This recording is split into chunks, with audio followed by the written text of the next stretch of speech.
Bismillahirrahmanirrahim. Assalamualaikum warahmatullahi wabarakatuh. Selamat pagi, salam sejahtera buat kita semua. Perkenalkan, nama saya Sri Sulfa Siregar, SSTM Biomed. Saya selaku dosen teknologi laboratorium medis Poltekkes Kemenkes Palembang. Spesialisasi saya mengajar pada mata kuliah bidang imunisirologi.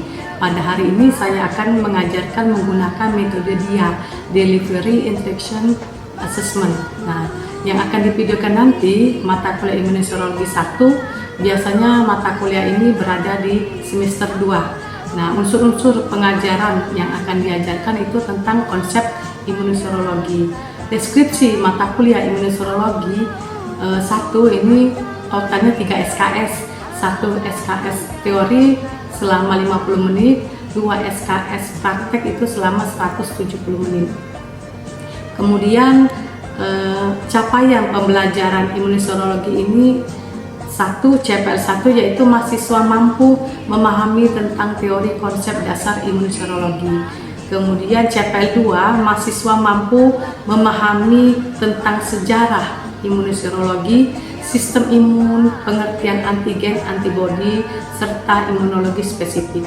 CPL3 mata kuliah ini memberikan bekal pengetahuan dan keterampilan bagi peserta didik mengerti tentang imunisirologi, khususnya reaksi imunologi dan serologi. Materi pengajaran bidang imunisirologi pada pertemuan kali ini membahas tentang sejarah imunologi, sistem imunitas tubuh, baik itu respon imun spesifik, respon imun non-spesifik, istilah imunologi. Itu saja yang bisa saya sampaikan. Silakan dilihat video presentasi pembelajaran dari saya. Selamat menyaksikan.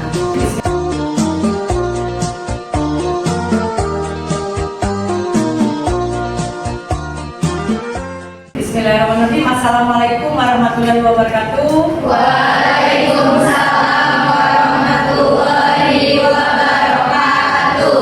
Selamat pagi, salam sejahtera buat kita semua ya. Semoga adik-adik tetap sehat, tetap semangat ya dalam belajar ya. Oke, hari ini hari pertemuan pertama kita mata kuliah imunisirologi ya, dia berada di semester 2. Kemudian mata kuliah imunisirologi ini ada total 3 SKS ya. 1 SKS teori itu dia hanya 50 menit di kelas, kemudian 2 SKS praktek dia di laboratorium itu selama 170 menit. Kemudian materi hari ini Ibu memberikan tentang konsep dasar imunologi. Oke, siapa yang tahu tentang imunologi atau tentang imun yang kalian ketahui? Ya, silakan. Ya, silakan. Oke, silakan Siti. Menurut saya, respon imun itu adalah respon tubuh terhadap adanya benda asing yang masuk dalam tubuh. Ya, terima kasih Cindy atas jawabannya.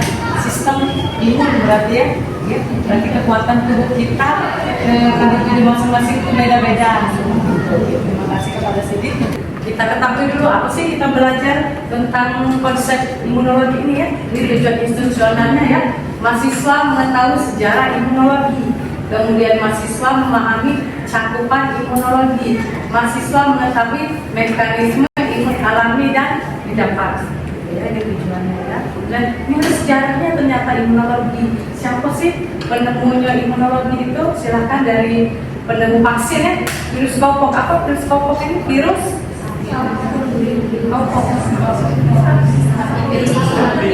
sapi. Iya, Cowpox. Cacar sapi. Hah? Cacar ya, cicar ya. Ini ditemukan oleh ekor Cina deh tahun 1976. Kemudian ada Robert Koch pada tahun 1843 sampai 1910 ya. Antraks dan tuberkulosis. Kemudian ada Koch postulate ya, a set of criteria to be used when establishing causative link between a particular microorganism and particular disease. Ya, silakan Iqbal. Ya, kenapa si postulat itu ngomong apa? Sebuah kriteria yang digunakan saat menentukan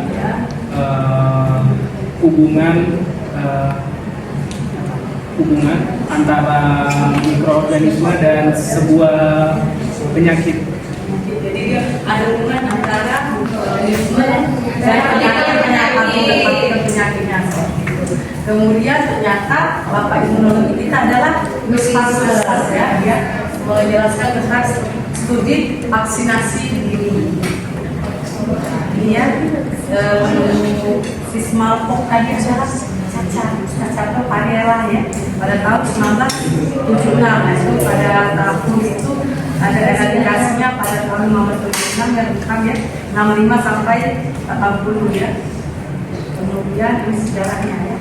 Jadi si Pasteur dia hanya menemukan vaksin kolera ya pada tahun 1822 sampai 1895 ya. Kemudian ditemukan lagi oleh Emil von Petri pada tahun 1845 sampai 1917 menggunakan vaksin diftera. Kemudian si Basaburo ya, orang Jepang ya, Jepang 1 1852 sampai 1931 adanya menemukan serum individu yang divaksin, kemudian dia membentuk antibodi yang spesifik terhadap imunogen tertentu. Kemudian pada tahun 1845 ya sampai tahun 1916 si Eli Metchnikoff ya menemukan adanya involvement dan degradasi mikroorganisme atau semacam sel parasit yang kemudian kita kenal dengan makrofag. Sudah belajar hematologi? Sudah hematologi pasti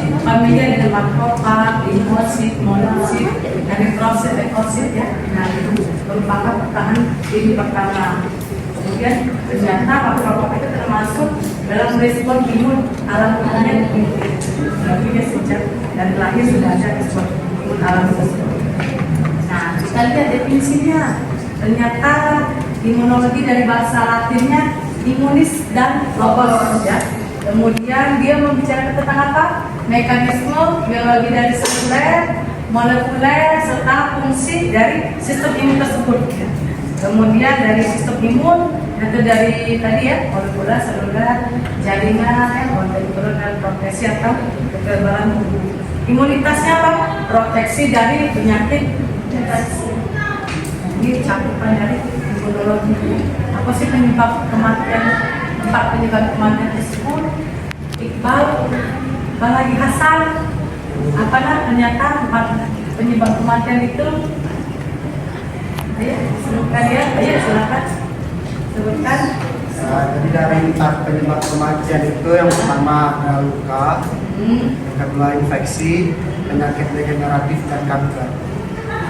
Ini yang paling terbaru, update terbaru apa yang paling banyak dari 4 ini?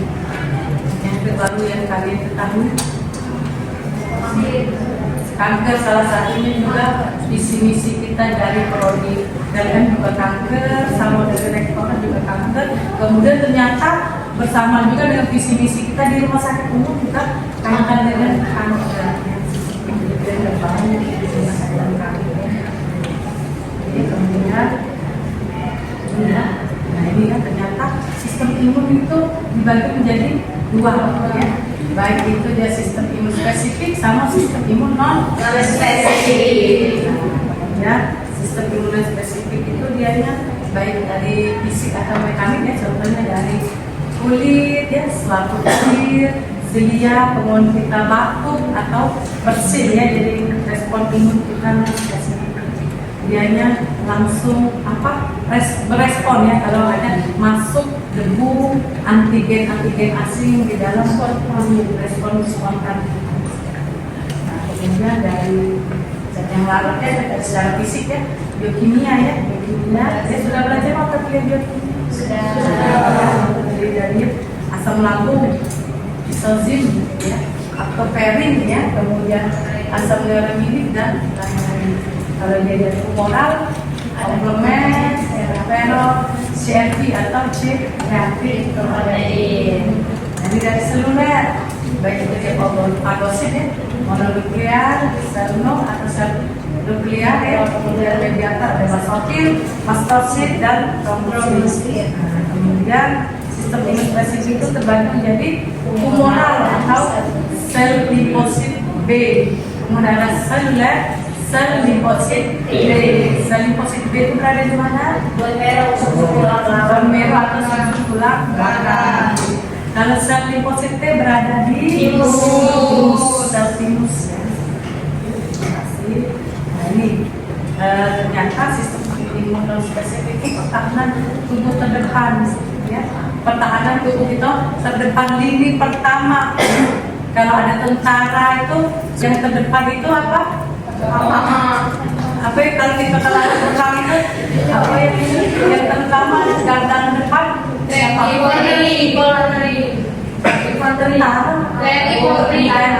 ya, tentara, bukan polisi ya? Ya, TNI pertama. Itulah tadi materi ibu ya tentang kecerdasan imunologi ya. Terima kasih atas perhatiannya. Kemudian silakan keluarkan kertasnya. Ya, kita evaluasi sebentar dulu ya.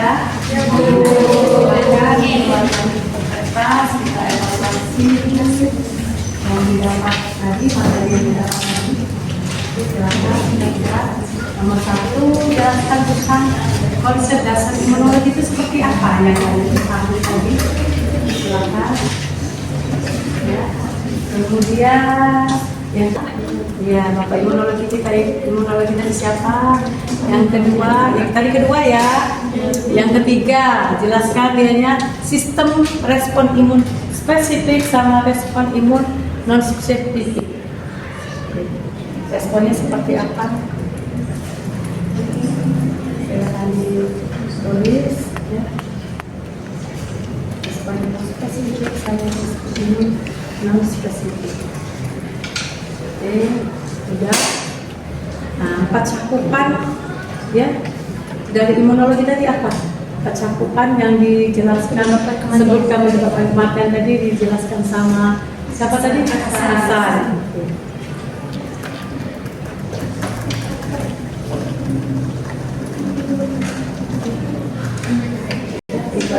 Silakan ambil boleh ya ininya ya. Sudah selesai evaluasinya. Oke, terima kasih. Terima kasih. Udah, terima kasih cukup sekian dan terima kasih. Wassalamualaikum warahmatullahi wabarakatuh. Waalaikumsalam warahmatullahi